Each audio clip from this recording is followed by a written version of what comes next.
I was brought up in a modern suburb. There was really nothing very old anywhere around me or in my life. Everything was modern. By complete chance, my father saw this advertisement for a bookbinder to be apprenticed to the public library, and I thought, that's fantastic, that's perfect. I work in Oamaru in the Tyne Street bindery. I came to Oamaru in 1994 with my whole clan and family and friends. It's a place where books are bound, and whiskey is drunk, and conversations about the world occur. Michael O'Brien chooses to be out of step with the rest of society, right down to his socks, or as he calls them, his moggins. He's in a different era. He does this because he believes not all is right with our modern world.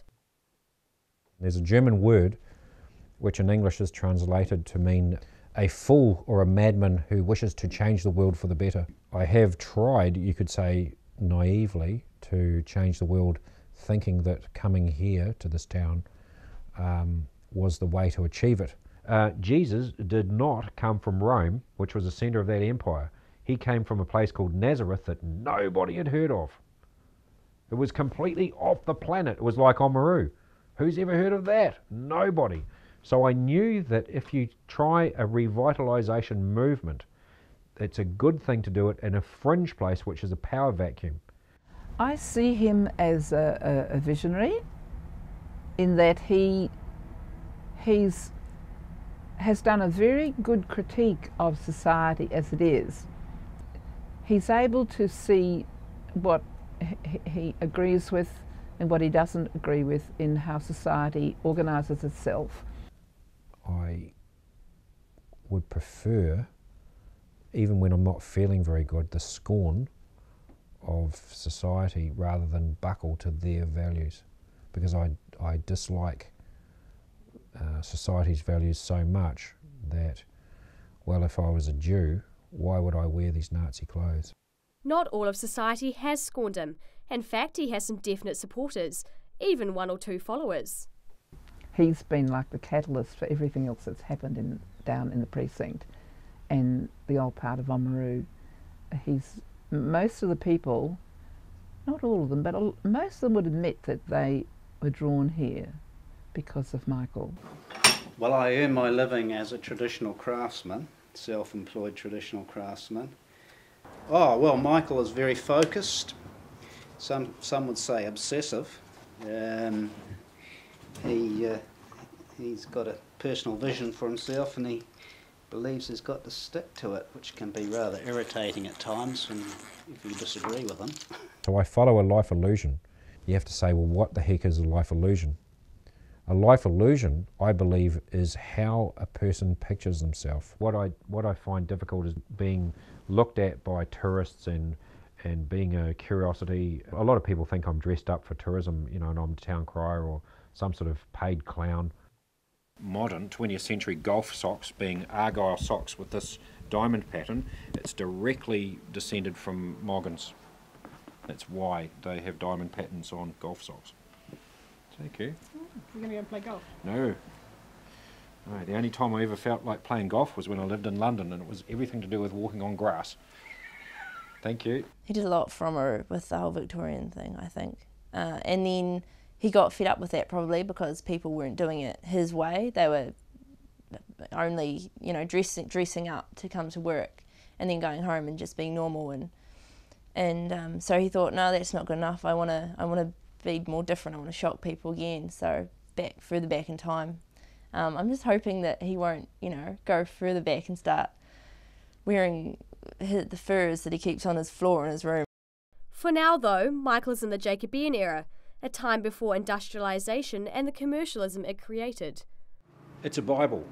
You could go down to the Holy Shop in Thames Street and buy a Good News for Modern Man or the modern equivalent Bible for $30. This is going to cost about $2,000 to restore. Now, in the modern world, you just wouldn't do it. You throw it away and get the new one because we're in a consumer society. The whole point is that this informs my personality because I look at that and say, well, this is a beautiful thing made by hand, that there's nothing wrong with it, it just needs to be maintained. So we want to maintain culture. So I look at other things the same as I look at my own craft. The sad thing for me is that I seem to be a fashion of one. I actually would look for companions. I would welcome a community. That's why I came here. I actually came to Oamaru to fit in, not to stand out. Michael's idea was to fit in with a like-minded community, people who, by working together, could step out of the mainstream and live a better life.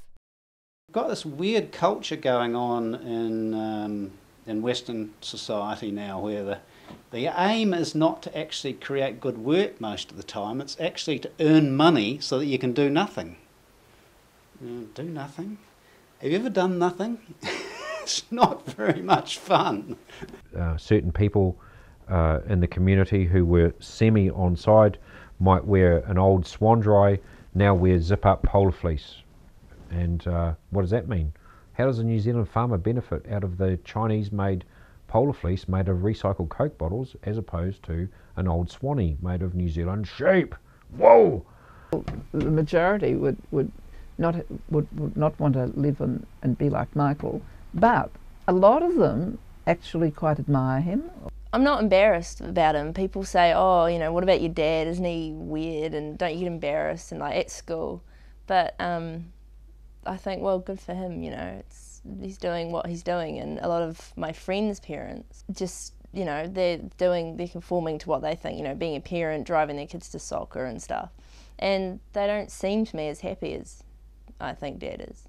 Michael still hopes that one day people may see the world the way he does and take time to appreciate the simpler things and live a fuller life. Most people are concerned with day-to-day life. They do their job and they do it well or badly.